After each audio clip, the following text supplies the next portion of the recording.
1300 and 1350 AD, the Elo Valley would have looked quite different. On the banks of the Osmore River, the richest soil was devoted to the cultivation of crops that supplied ample harvest for more than half a millennium. The Chiribaya diverted water to a series of terraces where they lived in compounds of cane and mud. They also buried their loved ones in cemeteries close to their homes.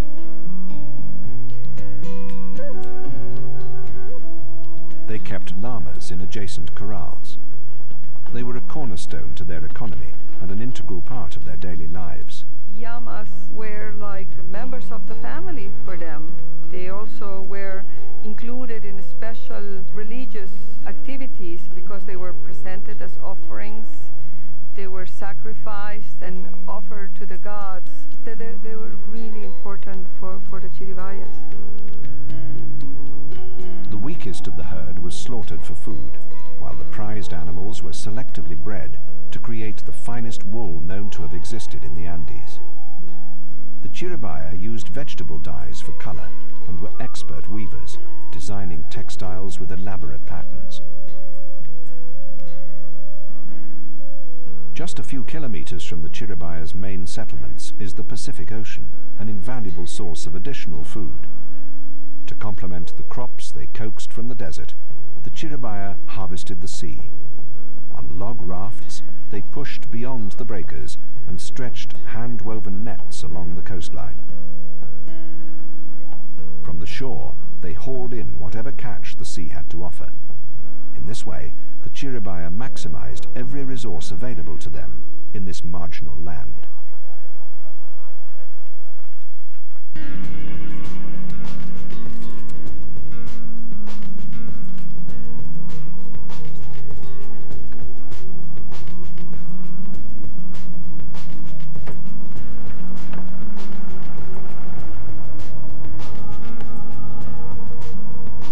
It's just a short ride to the research center, yet a journey unlike any this ancient Chiribayan could ever have imagined.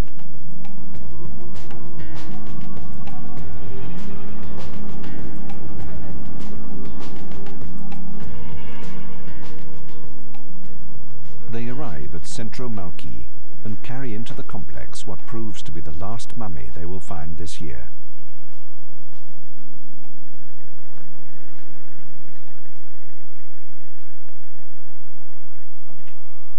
Jerry Conlow and Ron Beckett, both from Quinnipiac College in Connecticut, have helped pioneer new techniques for X-raying mummies in the field.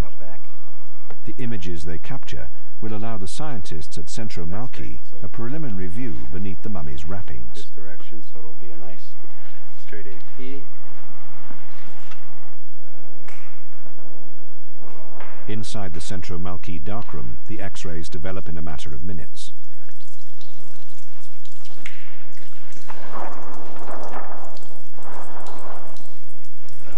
So, what do we have?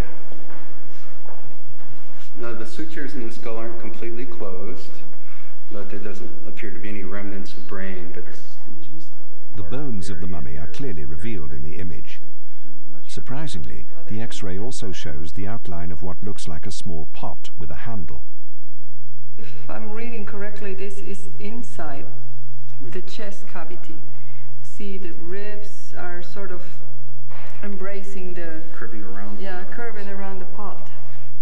Now, I've seen other cases where they've taken out the lungs, the liver, everything. They've cleaned it thoroughly, and they put wool and artifacts inside. So I would bet this is an embalmed body, and I think it's worth it unwrapping this bundle to confirm this. We've had very few of these cases here. Not every mummy is unwrapped at the time of its discovery. Some are simply stored away intact for future study.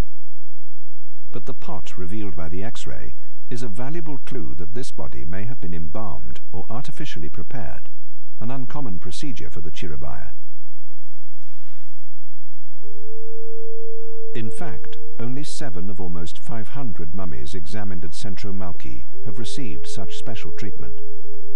Most, like the body of this young woman, were naturally mummified by the arid conditions of the desert. The presence in the sand of nitrate salts also helps generate this extraordinary preservation. The chemical compounds reduced the oxygen level inside the Chiribaya's tombs, thus preventing growth of bacteria that would normally speed the process of decay. The scarcity of artificial mummies suggests it was only important members of society who received this extra care. Ya, Rosa, jálatela para allá.